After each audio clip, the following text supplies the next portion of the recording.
ভাবসা গরম আর স্নিগ্ধ পাহাড়ের গল্প নিয়ে আজ আমি সম্পূর্ণ একটা আনকাট ভিডিওর সাথে তোমাদের সাক্ষাৎ করাচ্ছি। থাম্বনেল দেখে তো বুঝতেই পেরেছ আজ তোমাদের কোথায় নিয়ে আসা। ছোটবেলায় মা বাবুর হাত ধরে ঘুরে ফিরেছিলাম এই ত্রিকুট পাহাড়।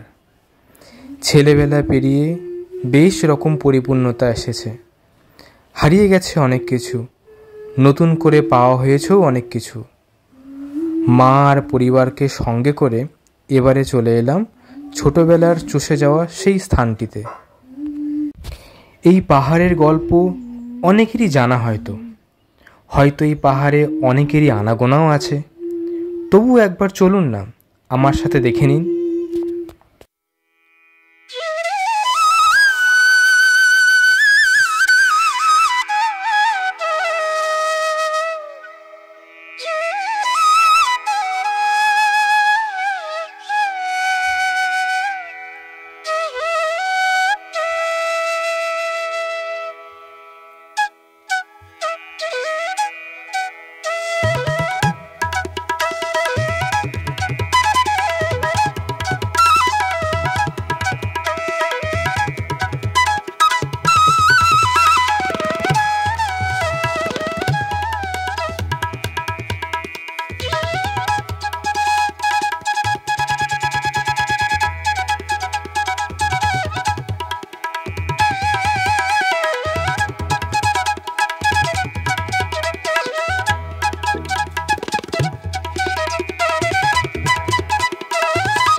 ত্রিকুট পাহাড়ে ধীরে ধীরে উঠবেন, সম্পূর্ণ সুন্দর করে সিঁড়ি করা আছে। পাথর কাটা সিঁড়ি আর পাথুরে পাহাড় বেয়ে বেয়ে উঠে আসা একটা অন্যরকম শিব মন্দিরের উদ্দেশ্যে। শুধু শিবই নয়, এখানে রয়েছে 9টি গ্রহের নবগ্রহ মন্দির। একে একে সমস্ত মন্দির আমরা দর্শন করব। এখানে নবগ্রহ মন্দিরে রয়েছে শিবজি ভগবানের মন্দির, হনুমানজির মন্দির, মাতা পার্বতীর মন্দির, আছে মা কালীর মন্দির, আরও অনেক কিছু।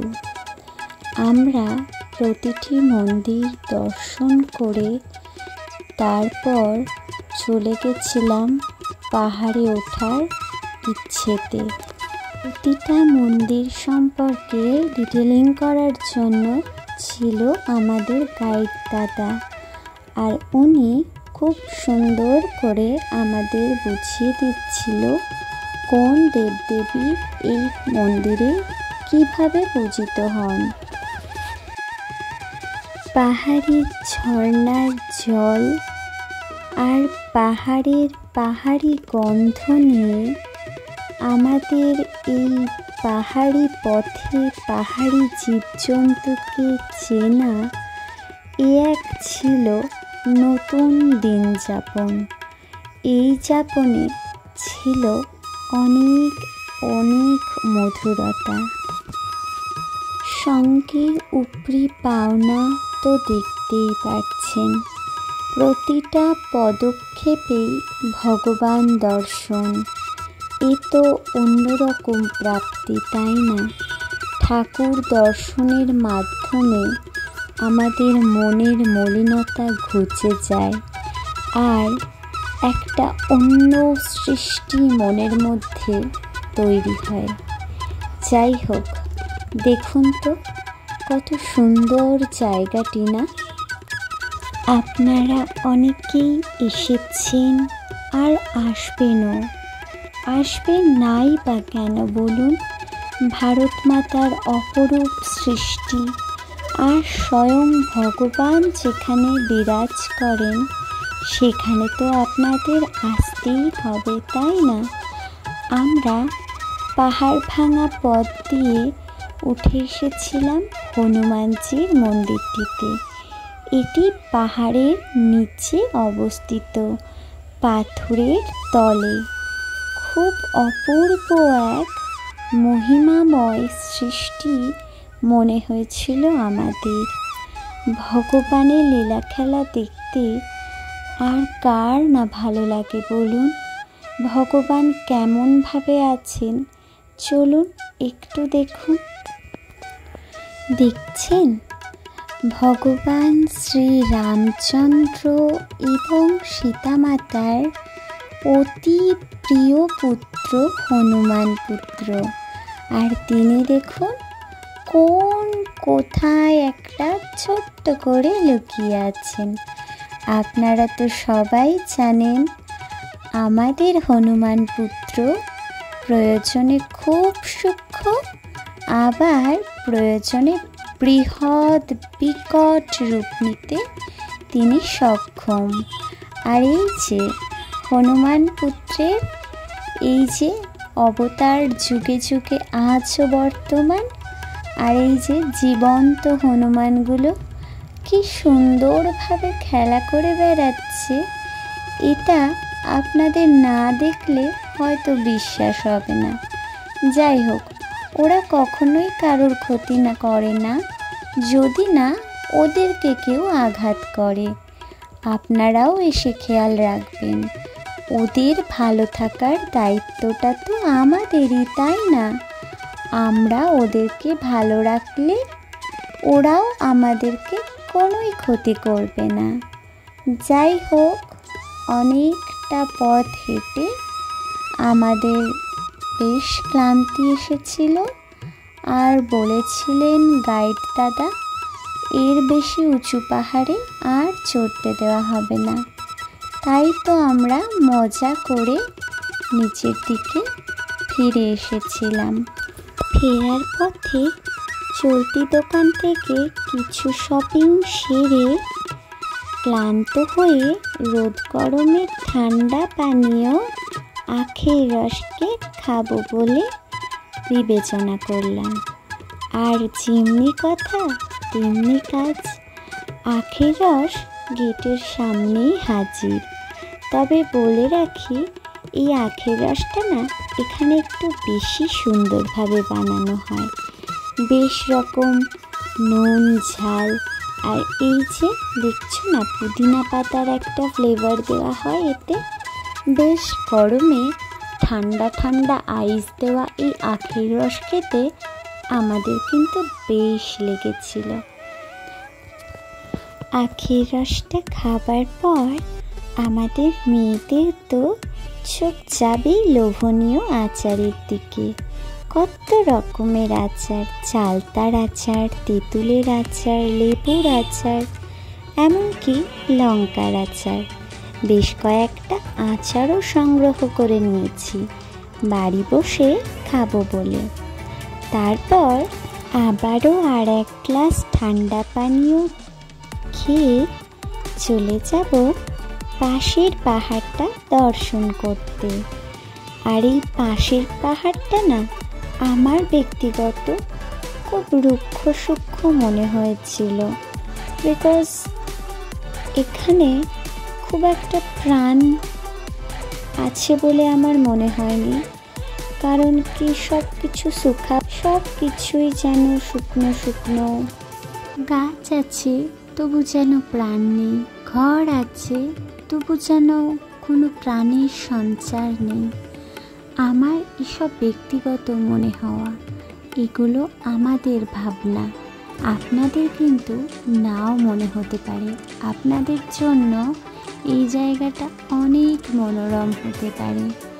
যাই হোক, উঠে এসেছিলাম যেখান থেকে আগে রোপওয়েতে এই পাহাড় থেকে ও পাহাড়ে যাওয়া যেত।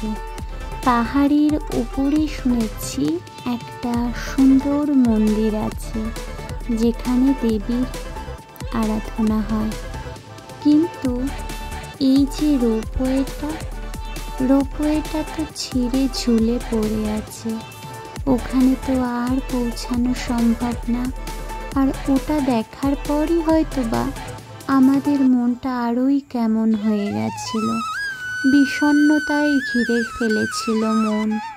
কেমন লাগছিল পরিবেশটা, না জানি কত প্রাণ এখানে চলে গেছে রোপওয়ে ছিঁড়ে।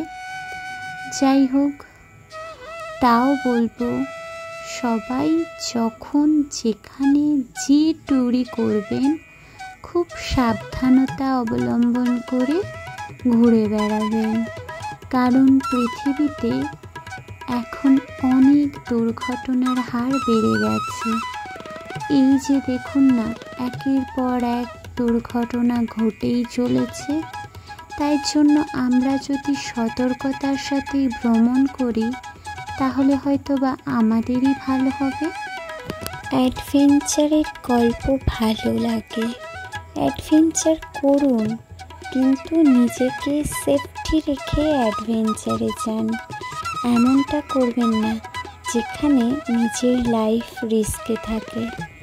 যাই হোক, আমাদের ভ্রমণ বৃত্তান্তের খুঁটিনাটি আমরা কিন্তু সুন্দরভাবে শেয়ার করলাম। আপনারা দেখে কতটা ভালো লাগা আর ভালোবাসা দেবেন সেটা একান্তই আপনাদের ব্যক্তিগত ব্যাপার। তবে সত্যি বলতে আমরা যতদিন ভিডিও দেব ততদিন আশা রাখব আপনাদের কাছ থেকে ভালোবাসা পাবার।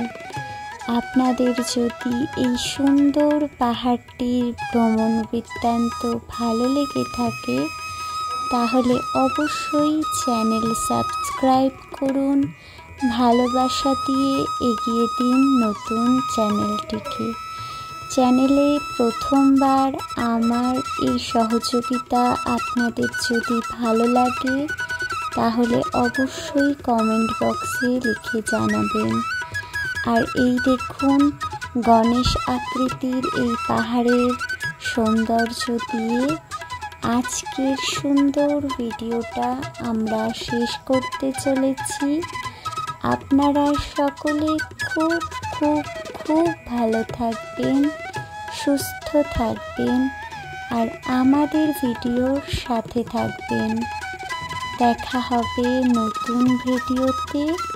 ততক্ষণ অবধি আপনারা সবাই ভালো থাকবেন। প্রণাম।